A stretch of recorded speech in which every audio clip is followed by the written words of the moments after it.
नमस्कार। श्री संकल्प की ऑनलाइन टेक्निकल थ्योरी क्लास में आप सभी का स्वागत है। जैसा कि आप लोग जानते हैं, हमने कल एक नया टॉपिक प्रदीप्ति शुरू किया था और प्रदीप्ति की हमारी एक क्लास जो हो चुकी है उसमें हम लोगों ने पहले देखेंगे क्या क्या चीजें हम लोग देख चुके हैं, किन किन चीजों के बारे में हम देख चुके हैं, उसके बाद आगे क्या पढ़ना है उसके बारे में देखते हैं ना। तो सबसे पहले जो फर्स्ट जो पॉइंट है प्रदीप्ति में, हमने देखा प्रकाश क्या होता है। मैंने आपको बताया था कि प्रकाश एक प्रकार की ऊर्जा है जिसकी सहायता से हमें वस्तुएं दिखाई देती है। यानी सबसे पहले हमने देखा प्रकाश एक प्रकार की ऊर्जा है जिससे हमें वस्तुएं दिखाई देगी। उसके बाद हमने देखा श्वेत प्रकाश क्या है, और श्वेत प्रकाश में मैंने आपको श्वेत प्रकाश 7 रंगों का समूह है, VIBGYOR। मैंने आपको बताया श्वेत प्रकाश 7 रंगों का समूह है, बैंगनी, आसमानी, नीला, हरा, पीला, नारंगी और लाल। ये 7 रंगों का समूह है श्वेत प्रकाश। उसके बाद मैंने बताया श्वेत प्रकाश जो है उसका तरंग दैर्ध्य 380 नैनोमीटर से 760 नैनोमीटर होता है, ये हम लोगों ने देखा। इसके बाद हम लोगों ने देखा कि सबसे कम तरंग दैर्ध्य किसका होता है, बैंगनी रंग का। उसके बाद हमने देखा सबसे ज्यादा तरंग दैर्ध्य किसका होता है, लाल रंग का। उसके बाद देखा सबसे कम आवृत्ति किसकी होती है, लाल रंग की। ध्यान रखना, जिसका तरंग दैर्ध्य सबसे कम है उसकी आवृत्ति सबसे ज्यादा होगी, जिसका तरंग दैर्ध्य सबसे कम है उसकी आवृत्ति सबसे ज्यादा होगी।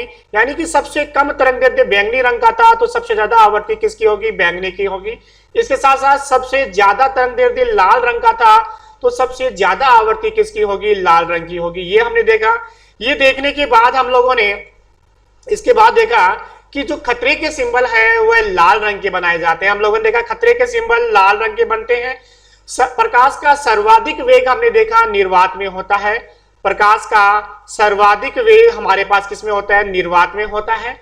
इसके बाद हमने देखा जैसे जैसे माध्यम का घनत्व बढ़ता है, देखो प्रकाश का सर्वाधिक वेग निर्वात में है और वेग कितना है, 3 × 10⁸ मीटर प्रति सेकंड होता है।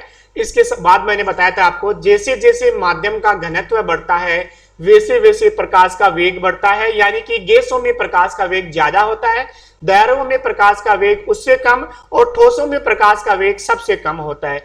ये सब देखने के बाद हम लोगों ने बात की थी कि जब किसी वस्तु को 900 डिग्री सेल्सियस तक गर्म करते हैं तो वह केवल उष्मा देती है। ये हम लोग देख चुके हैं, 900 डिग्री सेल्सियस तक गर्म करते हैं तो उष्मा देती है।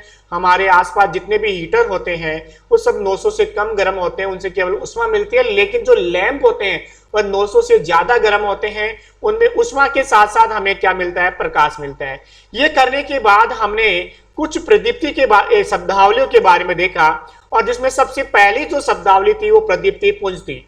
बच्चों, जैसा कि मैं आपको बता चुका हूं कि प्रदीप्ति पुंज क्या है। प्रदीप्ति पुंज का मतलब है स्रोत से निकलने वाला संपूर्ण प्रकाश। यानी जो जितना ये प्रकाश बाहर निकल रहा है सारा प्रकाश क्या कहलाता है, प्रदीप्ति पुंज कहलाता है। और जिसका मात्रक क्या होता है, ल्यूमन। प्रदीप्ति पुंज का मात्रक क्या होता है, ल्यूमन होता है। प्रदीप्ति पुंज के बाद हमने बात की थी प्रदीप्ति तीव्रता की।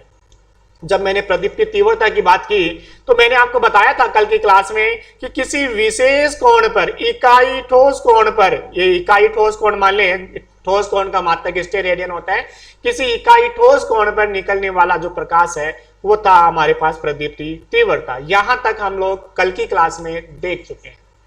इसके आगे हम लोग शुरू करते हैं और आज की क्लास में जो हमारा पॉइंट रहेगा, सबसे पहले बात करेंगे प्रदीप्ति के बारे में। सबसे प्रदीप्ति क्या होती है, प्रदीप्ति का मतलब होता है इकाई क्षेत्रफल पर आपतित होने वाला प्रकाश। इकाई क्षेत्रफल पर आपतित होने वाला प्रकाश ही क्या कहलाता है, प्रदीप्ति कहलाता है। तो जैसे आपके पास मान लीजिए कि ये एक पृष्ठ है और इस पृष्ठ पर प्रकाश आपतित हो रहा है, इस पृष्ठ पर क्या हो रहा है, प्रकाश आपतित हो रहा है। तो इसके इकाई क्षेत्रफल पर जो प्रकाश आएगा वो प्रकाश ही क्या कहलाएगा, प्रदीप्ति कहलाएगा। देखो प्रदीप्ति को किससे लिखते हैं, ई से लिखते हैं। प्रदीप्ति को किससे लिखते हैं, ई से लिखते हैं। और ये हमारे पास जो प्रदीप्ति पुंज है उसको लिखा जाता है एफ से, और क्षेत्रफल को लिखते हैं ई से, ए से, सॉरी। तो हमारे पास प्रदीप्ति क्या हो जाएगी, F/A। प्रदीप्ति क्या हो जाएगी, F/A।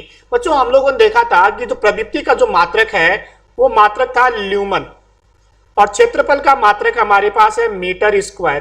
तो मात्रक क्या हो गया, ल्यूमन प्रति मीटर स्क्वायर। प्रदीप्ति का मात्रक क्या हो गया, ल्यूमन प्रति मीटर स्क्वायर।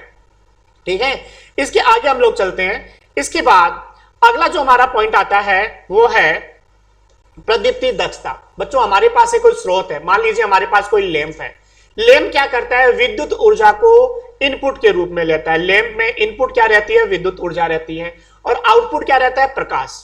तो किसी भी चीज की आपको दक्षता की बात बतानी हो, अगर आपको लैंप की दक्षता बतानी हो तो लैंप की दक्षता क्या होगी, हमेशा आउटपुट बट्टा इनपुट होती है। अब जो आउटपुट है वो किस में है, ल्यूमन में। प्रकाश है इसलिए किस में है, ल्यूमन में। और इनपुट किस में है, वाट में, क्योंकि विद्युत है। इसलिए जो लैंप की जो दक्षता होगी, प्रदीप्ति दक्षता होगी, वो क्या होगी, ल्यूमन प्रति वाट। प्रदीप्ति दक्षता क्या होगी, ल्यूमन प्रति वाट होगी। और इसको कह सकते हैं मात्रक होगा ल्यूमन प्रति वाट, और फॉर्मूला क्या होगा, आउटपुट ल्यूमन में बट्टा इनपुट वाट में। तो जब भी आपको किसी भी प्रकाश स्रोत की दक्षता के बारे में बताना हो तो ऐसी स्थिति में दक्षता क्या होगी, आउटपुट बट्टा इनपुट। और यहां आउटपुट प्रकाश है इसलिए किसमें होगा, ल्यूमन में। इनपुट क्या है, विद्युत ऊर्जा है, विद्युत शक्ति है, इसलिए किसमें होगी, वाट में। तो हमारे पास जो प्रदीप्ति दक्षता है उसका मात्रक हो गया ल्यूमन प्रति वाट। इसके बाद हम बात करते हैं कि देखो जो प्रकाश हमारे पास है, बच्चों देखना आप लोग एक चीज को, कि जो हमारे पास प्रकाश होता है, एक सतह पे प्रकाश जो आपतित होता है, ये है आपके पास आपतित प्रकाश। ठीक है, इस प्रकाश का कुछ भाग यहां पर अवशोषित हो जाता है, कुछ भाग यहां से परावर्तित हो जाता है। आपतित प्रकाश का कुछ भाग परावर्तित हो जाता है और कुछ भाग दूसरे माध्यम में चला जाता है। देखो तीन भागों में बट गया। पहला भाग यहां पर अवशोषित, दूसरा भाग ये क्या हो गया, परावर्तित, और तीसरा भाग ये क्या हो गया, पारगमित। यानी आपतित प्रकाश आपके पास तीन भाग में हो गया। पहला इंसिडेंट आपतित प्रकाश, दूसरा परावर्तित प्रकाश,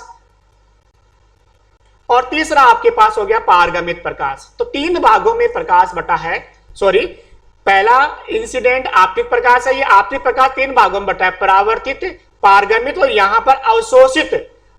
यहां पर अवशोषित हो गया, तीन भागों में बट गया, यहां अवशोषित भी हो रहा है। ठीक है, तो ये जो प्रकाश तीन भागों में बट रहा है, अवशोषित, परावर्तित और पारगमित, तो ये तीन प्रकार के गुणांकों द्वारा प्रदर्शित किया जा सकता है। जो पहला गुणांक है वो हमारा है अवशोषण गुणांक, यानी आने वाले प्रकाश का कितना भाग अवशोषित हो रहा है। यानी मान लीजिए कि जो प्रकाश आ रहा है 100 ल्यूमन आ रहा है, 100 ल्यूमन आ रहा है, उसमें से कितना अवशोषित हो रहा है। तो ये जो अवशोषण गुणांक होगा ये बताएगा कितना, अवशोषित प्रकाश बट्टा आपतित प्रकाश। यानी अवशोषित प्रकाश में आपतित प्रकाश का भाग दें तो अवशोषण गुणांक आ जाएगा। बच्चों आप भी बता सकते हैं, क्या अवशोषित प्रकाश आपतित से ज्यादा हो सकता है? नहीं हो सकता। जिस प्रकार कोई आदमी अपने पॉकेट में जितना है उससे ज्यादा खर्च नहीं कर सकता, उसी प्रकार से कभी भी कोई सतह है वह आपतित प्रकाश से ज्यादा को अवशोषित नहीं कर सकती। यानी अवशोषण गुणांक का अधिकतम मान कितना होता है? 1 होता है। अवशोषण गुणांक का अधिकतम मान कितना होता है? 1 होता है। आपको ध्यान में रखना चाहिए कि आने वाले प्रकाश से ज्यादा अवशोषित नहीं कर सकता। इसी प्रकार से तो सतह पे प्रकाश आपतित हुआ, आपतित प्रकाश का कुछ भाग क्या होगा? परावर्तित होगा।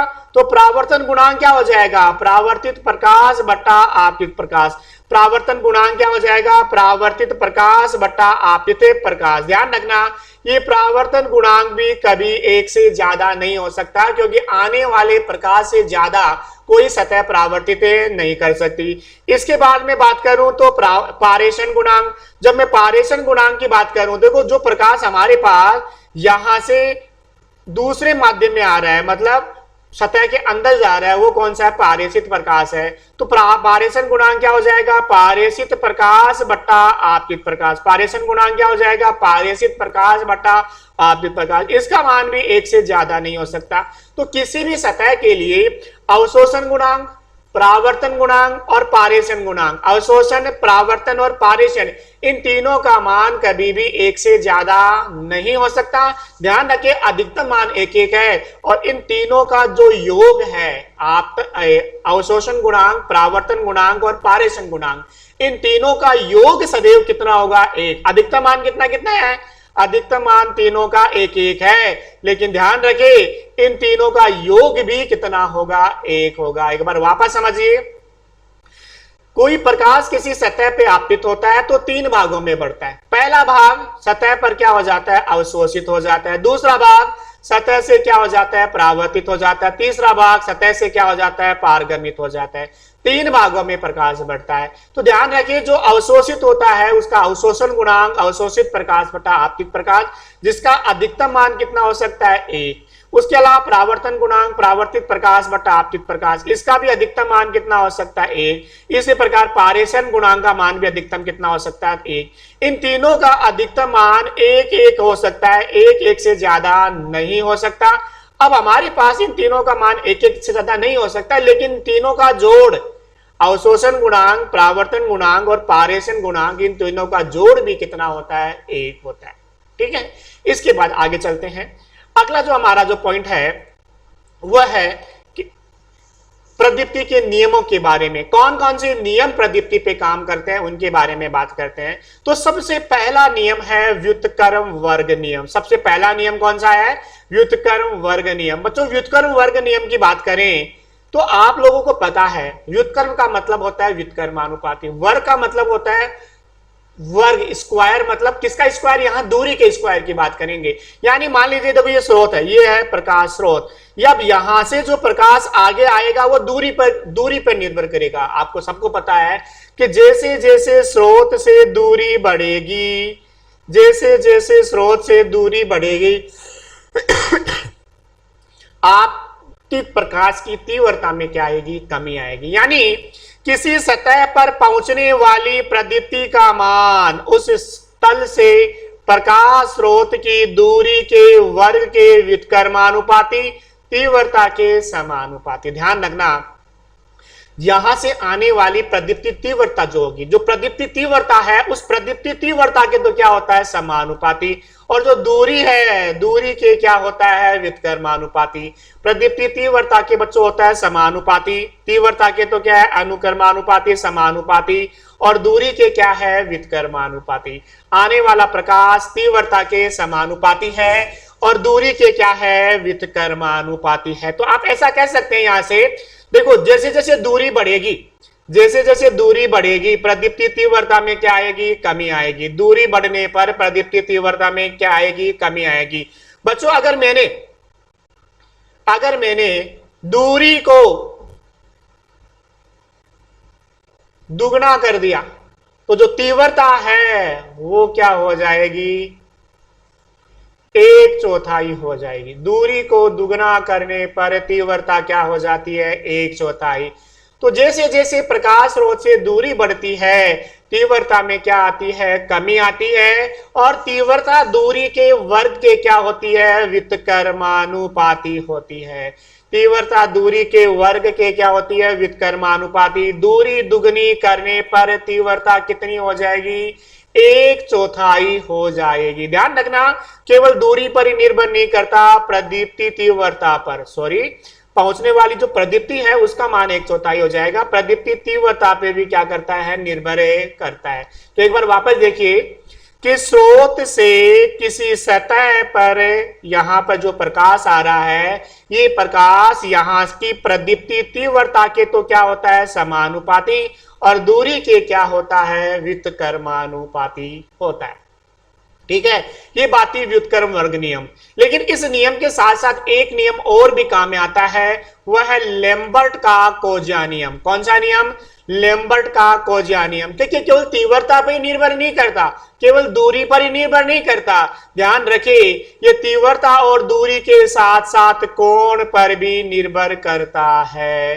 तीव्रता और दूरी के साथ साथ बच्चों ये है अभिलंब और ये है प्रकाश किरण, ये है अभिलंब और प्रकाश किरण। अभिलंब और प्रकाश की किरण के बीच का जो कोण है, इस कोण के कोजिया के भी क्या होता है, समानुपाती। यानी कि तीव्रता दूरी के वर्ग के साथ साथ किसके, कोजिया के भी क्या होगा, समानुपाती होगा।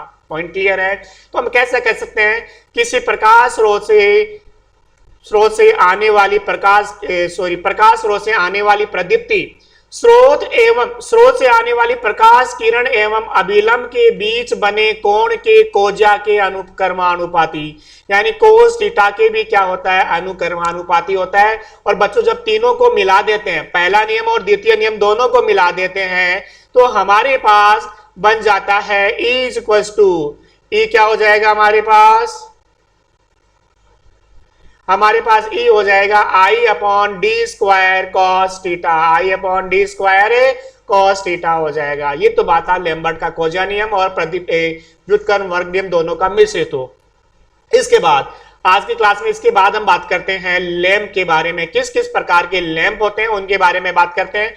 और सबसे पहला जो लैंप आता है हमारा वो आता है इनकैंडेसेंट लैंप। सबसे पहला लैंप कौन सा आता है, इनकैंडेसेंट लैंप आता है। देखो इनकैंडेसेंट लैंप की मैं बात करूं तो इनकैंडेसेंट लैंप कौन सा होता है, इनकैंडेसेंट लैंप कौन सा होता है, वह लैंप जो उष्मा के साथ साथ प्रकाश के साथ साथ उष्मा भी दे, वो कौन सा होता है, इनकैंडेसेंट लैंप। बच्चों आपने गांव में तो पहले जो लैंप लगते थे अपने लोकल भाषा में जिसको हम लोटिया कहते हैं, ठीक है, वो जो लैंप है वो कैसा लैंप है, इनकैंडेसेंट लैंप। तो सबसे पहले जो लैंप बना था वो कौन सा था, कार्बन फिलामेंट लैंप। सबसे पहले जो लैंप बना था वो कौन सा था, कार्बन फिलामेंट लैंप। बाद में जो लैंप बना वो कौन सा, धात्विक फिलामेंट लैंप। और ये धात्विक फिलामेंट लैंप भी दो प्रकार का, निर्वात वाला और गैस भरा, निर्वात वाला और गैस भरा दो प्रकार के धात्विक फिलामेंट लैंप का प्रयोग किया जाता है। ठीक है, ये तो बात थी इनकैंडेसेंट लैंप, जो पहले पुराना जो लैंप होता था इनकैंडेसेंट लैंप, जिसमें कार्बन का फिलामेंट भी हो सकता है और धात्विक फिलामेंट भी हो सकता है। उसके बाद 2 नंबर जो लैंप है वो गैस डिस्चार्ज लैंप। देखो जो इनकैंडेसेंट लैंप था वो जो लैंप था उसका ऊर्जा खपत क्या थी, ज्यादा। उस ऊर्जा खपत को कम करने के लिए हमने किसका उपयोग किया, गैस डिस्चार्ज लैंप का। किसका उपयोग किया, gas discharge lamp. Gas discharge lamp भी दो प्रकार का, सोडियम वेपर लैंप और mercury vapour lamp. Gas discharge lamp दो प्रकार का है, सोडियम वेपर लैंप और mercury vapour lamp. Sodium vapour lamp में सोडियम धातु के दाने और मरकरी गैस भरी जाती है, और मरकरी वेपर लैंप में मरकरी और गैसें भरी जाती है, मरकरी वेपर और गैसें भरी जाती है।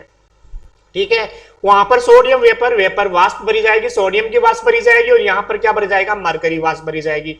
तीसरा जो हमारा लैंप आता है वह है नियोन साइन लैंप। कौन सा, नियोन साइन लैंप, जिसको विज्ञापन के नियोन साइन लैंप की बात करें तो हम ऐसा कह सकते हैं विज्ञापन के कार्यों में काम में लेने वाला जो लैंप है, जैसे होटल्स पे नाम लिखा होता है नटराज होटल, शिखर होटल, जो आपने देखा होगा विज्ञापन में काम में लेते हैं।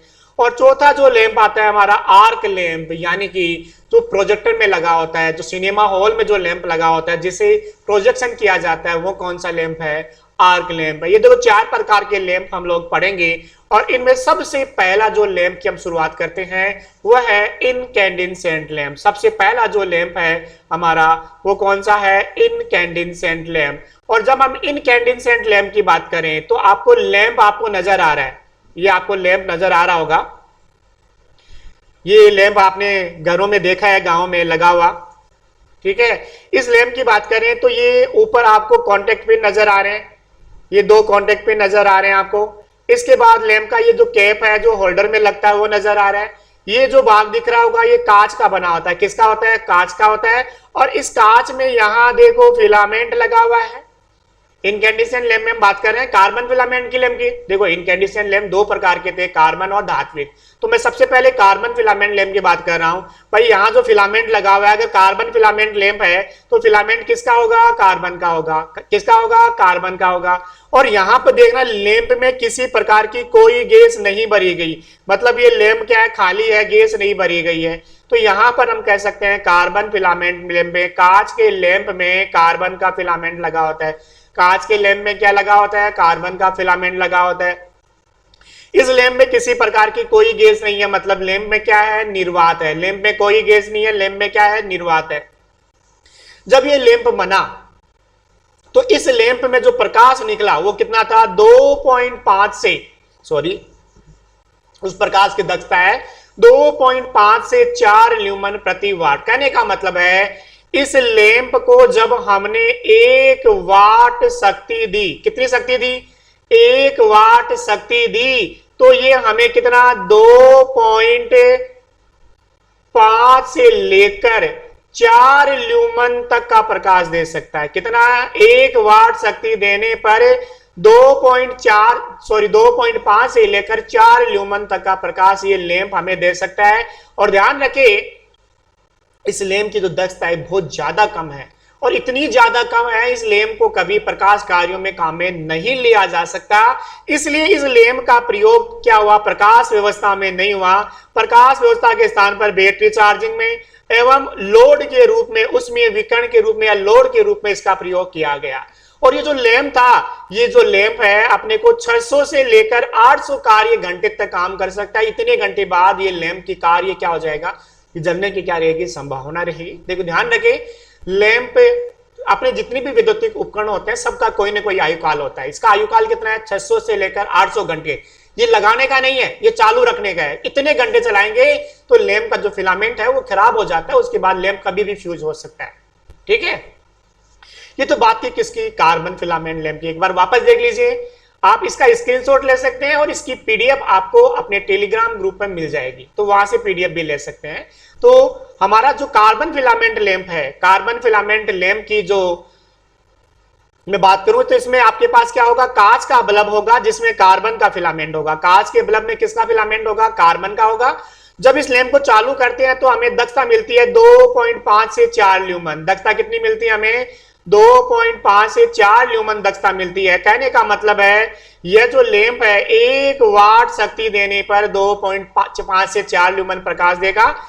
इसका प्रकाश बहुत कम है, इसलिए इसको प्रकाश व्यवस्था में काम में नहीं ले सकते। इसका जो उपयोग है लोड के रूप में करते हैं, लोड के रूप में इसका उपयोग किया जाता है। और इसकी जो क्षमता है कितने घंटे तक काम कर सकता है? 600 से 800 कार्य घंटे तक काम में कर सकता है। बच्चों आज की क्लास के लिए इतना ही। कल की क्लास में हम धात्विक फिलामेंट लैंप के बारे में अध्ययन करेंगे।